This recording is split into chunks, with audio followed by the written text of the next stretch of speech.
Al-Quran mengatur.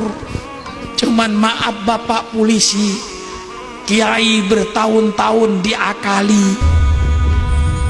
Kiai tidak boleh berpolitik, tidak boleh bicara politik, di masjid tidak boleh bicara politik, di pengajian tidak boleh bicara politik. Subhanallah, subhanallah.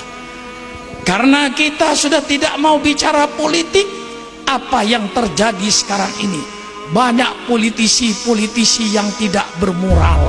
Maka saya minta mulai hari ini, malam ini, semua kiai dan semua ulama, mari kita bicara soal politik. Politik Al-Quran, politik sunnah Rasulullah, politik yang santun, politik yang sopan, politik yang bermoral. Jangan politik seperti sekarang ini, politik hoak, politik kebohongan.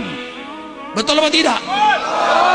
Bohong sana, bohong sini, bohong sana, bohong sini, fitnah sana, fitnah sini, menjatuhkan sana, menjatuhkan sini. Justru ini sekarang yang dibicarakan, politik setan, politik iblis.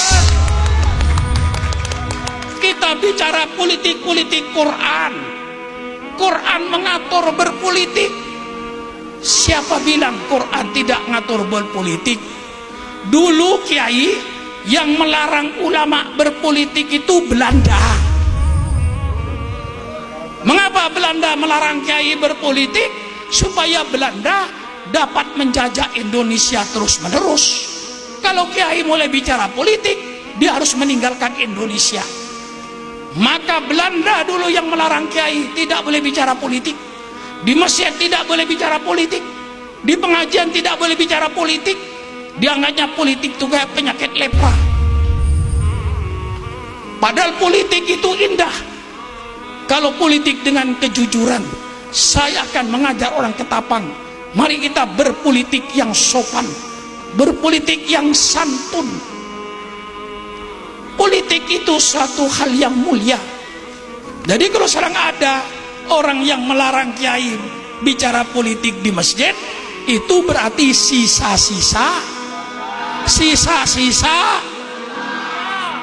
Sukran Makmun sebagai warga negara Republik Indonesia yang cinta sama Pancasila, cinta sama Undang-Undang Dasar 45, cinta sama Bhinneka Tunggal Ika.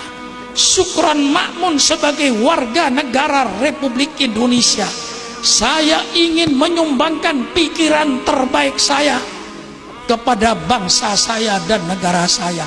Saya sebagai warga negara Republik Indonesia, Bapak polisi, Bapak tentara, saya ingin menyumbangkan pikiran terbaik saya untuk bangsa saya, untuk negara saya, supaya tidak terjadi pemerintahan dengan segala kedolimannya.